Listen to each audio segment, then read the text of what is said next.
होली के त्योहार को बुराई पर अच्छाई की जीत के तौर पर देखा जाता है। इस दिन लोग एक दूसरे को रंग, गुलाल लगाते हैं, गले मिलते हैं और पकवान खाते हैं।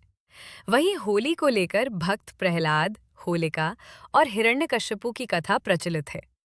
आइए जानते हैं होली की कहानी।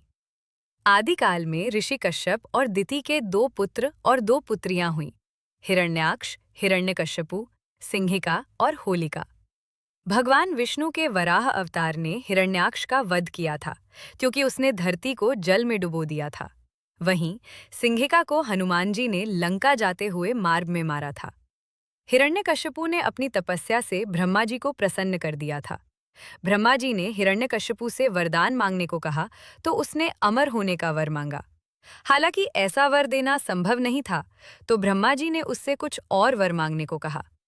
इसके बाद हिरण्यकश्यपु ने ब्रह्मा जी से वर मांगा, आपके बनाए किसी प्राणी, मनुष्य, देव, दैत्य, पशु, नाग आदि से मेरी मौत न हो। मैं सभी प्राणियों पर राज करूं। कोई मुझे न दिन में मार सके और न रात में। न मैं घर के अंदर मर सकूं और न बाहर। न कोई अस्त्र से मार सके और न शस्त्र से। न कोई मुझे भूमि पर मार सके और न आकाश, पाताल और स्वर्ग में। ब्रह्मा जी ने हिरण्यकश्यपु को यह वरदान दे दिया। हिरण्यकश्यपु वरदान पाकर अपने राज्य में लौटा तो उसमें अहंकार का भाव आ गया। उसने अत्याचार शुरू कर दिया।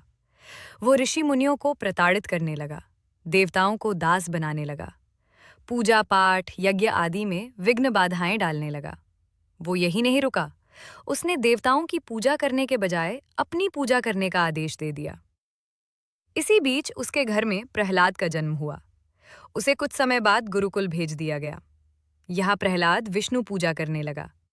जब ये बात हिरण्यकश्यपु को पता चली तो वो क्रोधित हो उठा। उसने कई प्रयास किए कि प्रहलाद विष्णु पूजा करना छोड़ दे, लेकिन इसमें असफलता मिली।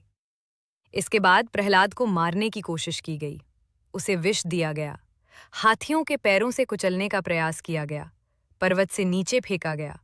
इसके अलावा भी कई प्रयास किए गए, लेकिन प्रहलाद को कुछ नहीं हुआ। इसके बाद ब्रह्मा जी से अग्नि में नहीं जलने का वरदान पाने वाली हिरण्यकश्यपु की बहन होलिका की मदद ली गई। फाल्गुन पूर्णिमा के दिन होलिका अपनी गोद में प्रहलाद को लेकर बैठ गई। लेकिन होलिका तो जल रही, पर प्रहलाद को कुछ नहीं हुआ। दरअसल होलिका को अहंकार हो गया था कि वो अग्नि में नहीं जलेगी, जबकि उसे ये वरदान था कि उसे आग से तब तक नुकसान नहीं पहुंचेगा जब तक वो किसी सद्गति वाले मनुष्य का अहित करने का न सोचे। होलिका के जलने के बाद हिरण्यकश्यपु काफी क्रोधित हो गया और उसने प्रहलाद को भरी सभा में एक खंभे में बांध दिया। उसने गुस्से में प्रहलाद से पूछा कि किसकी वजह से तू मेरी आज्ञा नहीं मानता है। इस पर प्रहलाद ने अपने पिता से आसुरी स्वभाव छोड़ने और समता भाव को अपनाने की प्रार्थना की। इससे हिरण्यकश्यपु आग बबूला हो गया। उसने कहा, तू मेरे सिवा किसी और को जगत का स्वामी मानता है? कहाँ है वो? क्या इस खंभे में है? और ये कहते हुए उसने खंभे में घूंसा मारा। इतने में गर्जन के साथ खंभा फट गया और उससे एक खतरनाक रूप प्रकट हुआ। सिंह का सिर, मनुष्य का धड़, बड़े बड़े नाखून, खतरनाक चेहरा, पीली आंखें और तलवार जैसी जीभ। यही भगवान का नरसिंह अवतार था। उन्होंने हिरण्यकश्यपु को संध्या काल में सभा की दहलीज पर अपनी जांघों पर रखा और अपने नाखूनों से उसका कलेजा चीर दिया। नरसिंह भगवान ने हिरण्यकश्यपु को न दिन में मारा न ही रात में, न बाहर मारा न अंदर, न जमीन पर मारा न आसमान पर, और न अस्त्र से मारा और न शस्त्र से। इस तरह ब्रह्मा जी के वरदान का मान भी रह गया।